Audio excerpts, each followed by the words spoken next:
নমস্কার বন্ধুরা, শ্রাবণী রান্নাঘরে আপনাদের সবাইকে স্বাগত জানিয়ে আমি আবার একটা রান্নার ভিডিও নিয়ে আপনাদের সামনে চলে এসেছি। আজকের আমি আপনাদের করে দেখাবো পনির ঘুগনি। আর এটা কিন্তু আমি সম্পূর্ণ নিরামিষভাবে করব, খেতে কিন্তু ভীষণ ভালো হয়।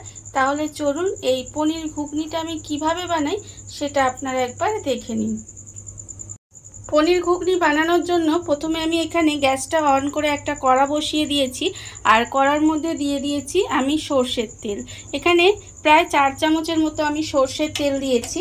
এইবারে আমি তেলটাকে একটু গরম করে নিয়েছি। তেলটা আমার গরম হয়ে গেছে। তেলের মধ্যে এবার আমি দিয়ে দেব প্রথমে পনিরগুলো। এখানে আমি পনিরগুলোকে কিন্তু একদম ছোট্ট ছোট্ট করে কেটে রেখেছি। দেখুন, সেই পনিরগুলো আমি তেলের মধ্যে আস্তে আস্তে দিয়ে দেব। দিয়ে পনিরগুলোকে একটু হালকা লাল করে ভেজে নেব। খুব বেশি লাল করে কিন্তু আমি ভাজবো না, একটু এপিট ওপিট করে উল্টে পাল্টে হালকা করে ভেজে নিতে হবে। পনিরগুলো আমার এখানে হালকা করে ভাজা হয়ে গেছে। এইবারে পনিরগুলোকে আমি তুলে আলাদা করে রেখে দেব। পনিরগুলো আমার এখানে হালকা করে ভাজা হয়ে গেছে। এইবারে আমি ওই তেলের মধ্যে দিয়ে দেব 2টো তেজপাতা। আর দেব আমি এখানে একটু গোটা গরম মশলা। গোটা গরম মশলার মধ্যে আছে আমার দারচিনি, এলাচ আর লবঙ্গ। এবারে মশলাগুলোকে একটু আমি ভেজে নেব। ভেজে নিয়ে এর মধ্যে দিয়ে দেব আলু। এখানে আমি আলুগুলোকে দেখুন এইভাবে একটু ছোট ছোট করে কেটে রেখেছি। সেই আলুগুলো কিন্তু আমি তেলের মধ্যে দিয়ে দেব। আলুগুলো তেলের মধ্যে দিয়ে এবার আলুগুলোকে আমি একটু লাল করে ভেজে নেব।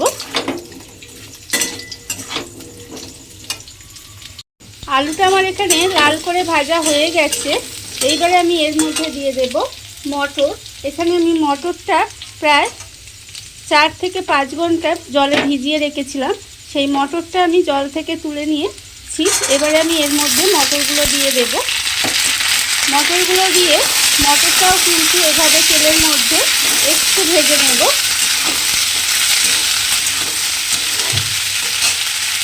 মটর আর আলুটা আমি যতক্ষণ এখানে একটু ভেজে নিচ্ছি ততক্ষণে আমি এদিকে একটা মশলা বানিয়ে নেব। দেখুন, এখানে আমি মিক্সিং জার নিয়ে নিয়েছি। এবার এর মধ্যে আমি দিয়ে দেব অল্প একটু আদা কুচি। দেব আমি এর মধ্যে একটা ছোট্ট সাইজের টমেটো কুচি। আর আমি দেব এর মধ্যে 2টো কাঁচা লঙ্কা। দিয়ে আমাকে এটা পেস্ট করে নিতে হবে।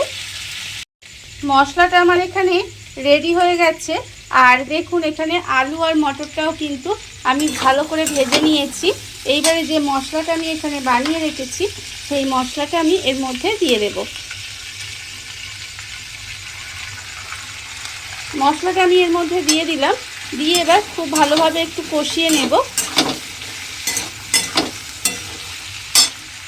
মশলাটা আমার এখানে খুব ভালোভাবে কষানো হয়ে গেছে। এইবারে আমি এর মধ্যে দিয়ে দেব আন্দাজ মতো নুন।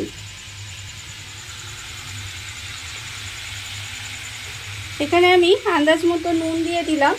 আর আমি এর মধ্যে দিয়ে দেব গুঁড়ো মশলাগুলো। দেখুন, এখানে আমি রেখেছি 1 চামচ হলুদ গুঁড়ো, 1 চামচ লঙ্কার গুঁড়ো, 1 চামচ ধনে গুঁড়ো, 1 চামচ জিরে গুঁড়ো, আর 1/2 চামচ কাশ্মীরি লঙ্কার গুঁড়ো, আর 1/2 চামচ চিনি। এই সমস্ত মশলাগুলো আমি এর মধ্যে দিয়ে দিলাম। আর আমি এর মধ্যে দিয়ে দেব অল্প একটু মিক্সি ধোয়া জল। দিয়ে এবার সমস্ত মশলা আমাকে খুব ভালোভাবে কষিয়ে নিতে হবে। মশলাটা আমার এখানে খুব ভালোভাবে কষানো হয়ে গেছে। আমি সমস্ত কিছু খুব ভালোভাবে কষিয়ে নিয়েছি। এইবারে আমি এর মধ্যে দিয়ে দেব উষ্ণ গরম জল। এখানে আমি উষ্ণ গরম জল ব্যবহার করেছি। আপনারাও কিন্তু চাইবেন উষ্ণ গরম জল দেবার। আমি এখানে মটর আর আলুটা সেদ্ধ হওয়ার মতো জল দিয়ে দিলাম। দিয়ে এবারে এটা গ্যাসটা কমিয়ে ঢাকা দিয়ে এইভাবে একটু রান্না হতে দেব যতক্ষণ না মটর আর আলুটা খুব ভালোভাবে সেদ্ধ হয়ে যায়। ঢাকা দিয়ে আমি বেশ কিছুক্ষণ এইভাবে রান্না করে নিয়েছি। দেখুন, আলু আর মটরটা কিন্তু আমার এখানে খুব ভালোভাবে সেদ্ধ হয়ে গেছে। এইবারে আমি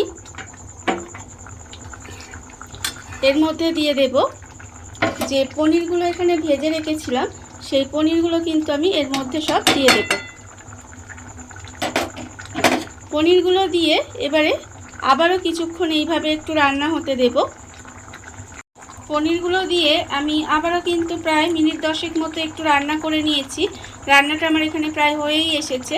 এইবার আমি এর মধ্যে দিয়ে দেব নামানোর আগে অল্প একটু গরম মশলা গুঁড়ো দিয়ে গরম মশলাটা খুব ভালোভাবে মিশিয়ে নেব। মিশিয়ে নিলেই কিন্তু আমার এখানে রান্নাটা রেডি হয়ে যাবে।